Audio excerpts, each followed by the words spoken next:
Kelly Emma. Welcome to my channel. So, you want to be a pagan. Let's start at the very beginning. What is paganism? A religion other than one of the three main world religions, specifically non-Christian or pre-Christian religion. A modern religious movement incorporating beliefs and practices from outside the main world religions, especially nature worship. A poly or pantheistic belief system. So what is a pagan? A pagan is a follower of a poly or pantheistic religion. There are two words in there, polytheistic and pantheistic.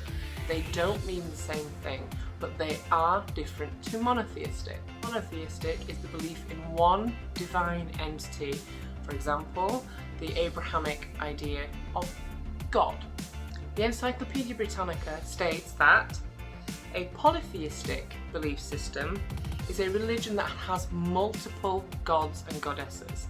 Pantheism is the belief that the divine is present in all things, that everything that is in existence is by its own nature part of the divine, that God is in everything, and that is very much in line with nature worship.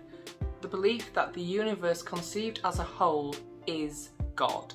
There is no God but for the combined substances, forces and laws that are manifested in the existing universe.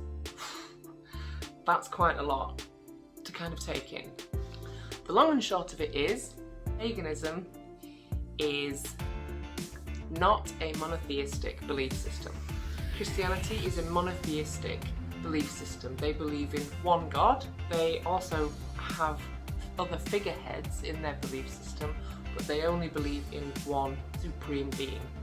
Some pagans follow a path in which they believe in multiple gods and goddesses. Some don't have gods and goddesses at all. They believe that God is prevalent in everything that exists. That is pantheism. Some polytheistic religions, the gods and goddesses are separate entities from one another. For example, we have the Greek pantheon, which most people will know from Hercules and Zeus and Hera, Athena, etc, etc. Each one of those entities is separate to one another. We don't associate, for example, Hercules, who was actually a demigod, with Zeus. He's not part of Zeus, other than being his son. There are other pagan religions. Wicca is a good example, where many of the practitioners will acknowledge that their gods and goddesses are aspects of two divine entities. For example, the horned god, the god of the forest, and the goddess, which is usually Mother Earth. I'm not Wiccan, so I can't speak, wholeheartedly on that subject. Some pagan paths, there are a set of deities, but they do have one overall presiding god. For example, the easiest examples to give you of those are the Greek pantheon, in which you have all the gods and goddesses, but then you have the supreme god, which is Zeus. A similar comparison to that would be the Norse pantheon. Consider Odin to be a supreme god, and that is because he is generally referred to as the All-Father. Not all Norse pagans worship Odin. I just want to put that out there. I've been a practicing pagan for almost 26 years, and I have been practicing witchcraft in a hereditary way since I was a very small child, which is much longer than that. I find that paganism for me was a more spiritual path than organised religion. I was raised Catholic, and although I enjoyed the ritual side of things and I appreciated the love and spiritual connection that some people had with their God, I didn't have that particular connection. I felt there was something there, but I didn't understand all the dogma between God and the lay person. and I didn't understand why there had to be a certain set of rules and a certain hierarchy within that in order to feel spiritually fulfilled. As a pagan, I found that I have had to do so much learning. I'll be honest, I haven't read a book on witchcraft or paganism from cover to cover, ever. I tend to pick and choose, so I am what you would refer to as an eclectic pagan. I don't follow one set path. I have deities from multiple pantheons. The pantheon being the group of deities specific to one pre-Christian based religion. So how do you go about practicing paganism? My advice would be, and it's going to sound very cliche, go outside and explore nature. As a pagan, you might want to first explore your relationship with your surrounding area, your local area. Find out what green spaces you have, explore them, maybe make a journal, take photographs, spend time meditating, just sit and just listen to the natural sounds of that area and try and connect with that area. Maybe look into the history of your area, how the landscape has changed over the years, if there are any nature reserves, if you can get involved with things like that, should you want to. From my own experience, research the things that you want to learn about. Don't feel like you have to learn about everything at once, because if you try to learn everything at once because you feel like you need to know everything, you're not really going to retain anything. Find something that truly sparks that fire in your soul, and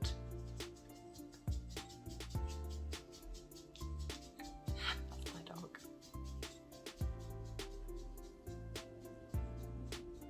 Are you done? You finished? Every time I try to film, he has to scratch his belly or scratch his backside. Or he snores, or he sneezes, or he's clicking about the floor.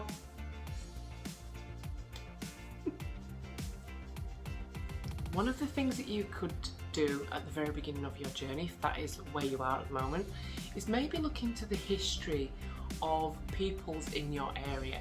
And by that I mean, for example, I'm in the UK, so we have a history of Druids, and in the north we have the Picts, and we have Celtic mythology, and we have folk stories of fairies, and in Ireland you have banshees and leprechauns and things like that. Look into those things if there's anything like that in your area. We also had the Viking invasion and the Roman invasion, things like that. Things that you can learn about historically and find out fact, archaeological fact, historical fact. Maybe then can spark some kind of learning from that. For example, my partner has always felt a deep connection to the Viking era, history side, archaeological side, digs, Jorvik, Haitian, things like that. Loves everything about that. That is how he came to Norse paganism, and that took him years, and he only felt comfortable to begin walking a path in Norse paganism because I was already pagan. I was doing my own personal practice, basically honouring the Sabbats and Espars. We'll talk about those at a later date, but they're basically the festivals throughout the year. And because I was already doing that personally, privately, it was easy for him to say, hey, I want to sort of look into this. And so I bought him a few books, and he started reading them, and he then started slowly practicing. Is there a right or wrong way to follow a path in paganism? No. And yes, I say no because I'm an eclectic pagan, so I follow my intuition and I basically do what I want, and if it works for me, I do it again. With the exception of on the festivals, where there are set things that we're meant to honour, it's things that they symbolise, the reasons why historically these festivals were held. Other than that, I genuinely believe that you have this freedom in all pagan paths to pursue your own loves and joys within that personal practice that you will develop over time. Of course, there are set rules with certain things. In Wicca, they have set ceremonies. In Druidry, they have set ceremonies. I personally, as a practitioner, as an eclectic pagan, I don't have a set ceremony, but I have taken things from my practice which started in Wicca and has moved through Druidry and is continuing to evolve. I have taken those things that I've learnt and I've built on them and I have continued, and I have added my own things, and I feel that that has built my own personal practice as a pagan. Don't need anybody's permission to start practicing. You might not be in a position where you can be open about your interest in paganism, your pursuit of a spiritual path in paganism, in which case you might have to box clever with how you celebrate, how you may honour your gods or spirits, if that's what you are drawn to. Luckily, when it comes to festivals, a lot of pagan festivals from many different pagan religions has been adopted by Christianity specifically and has been incorporated into their holy days. For example, the Easter and Christmas. I do want to do a whole series on the festivals, detailing why, how, when and what for. How do you find a god? When it comes to gods or lack of them, because not every pagan follows deities, that not everybody honours gods and goddesses, not everybody honours the earth as a spirit in itself. So my advice when working with deity would simply be, if you feel drawn to an entity, research about them and learn the things that they like, what they're associated with. Obviously with Greek pantheon you can read the myths. With the Norse pantheon you should be reading the Eddas. If you're looking at learning about Loki, you should really be reading the Eddas and the Lokean, which is a poem all about things that Loki did. And that's how you get your information, and if you still feel there's a connection there, then build on that. You can make offerings, you can speak with, or in my personal practice I will say work with, create art, maybe write a story.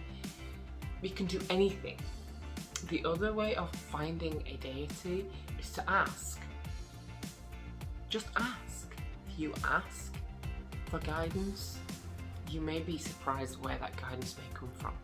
But what if it's not real? There are times that I have sat there and thought, how can what I believe possibly be real? And then I have to remind myself of the things that I have experienced on a personal level that speak to me as a spiritual experience. I would say with paganism, you need to kind of let go of the expectation of needing proof. You find that you receive information and validation for what you believe. It's always great when that happens because it makes you feel really happy and really good and like you're not absolutely insane. So to summarise, I guess I'm saying welcome to paganism, welcome to finding yourself. I hope you find this channel an inclusive and welcoming safe space. I hope to see you in the future. So if you would like to see more content from me about paganism and witchcraft, I'm going to really strip it down to real basics. Then we're going to build on that with my personal experiences, and I welcome you to share yours with me too. Thank you for joining me here today. I hope you've enjoyed your time with me. I hope you found some of my rambling informative. Feel free to give me a like. If you feel that you would want to, subscribe, and if you do subscribe, don't forget to hit the bell, because otherwise you won't know when I upload. And I hope to see you here again. Stay well, stay healthy, and live in love. Bye.